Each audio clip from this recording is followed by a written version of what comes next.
Hello chào tất cả mọi người nha. Hôm nay mình đi trong độ nữa. Hôm nay là ngày thứ ba nha mọi người. Giờ trong độ vô.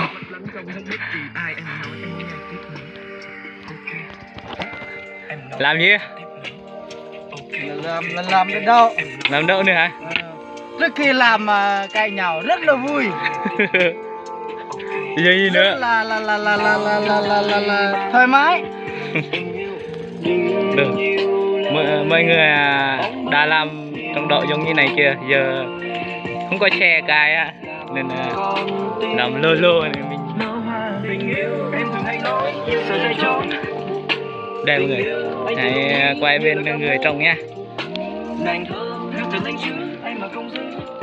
Là trong độ phong nha mọi người. Đây. Đây, người ở đây mình phải làm như vậy này.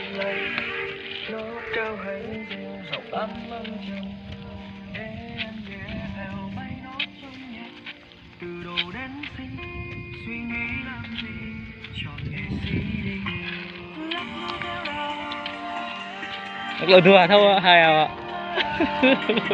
Lộ tua thôi. Nó mà vật năng nhựa.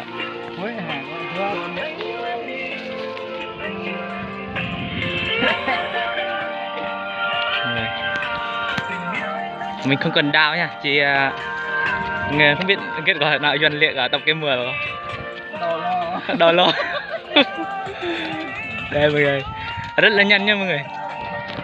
Trông như vậy là nhanh lắm này, lửa này, rất là đẹp luôn. Rồi mọi người hãy xem tiếp theo nha.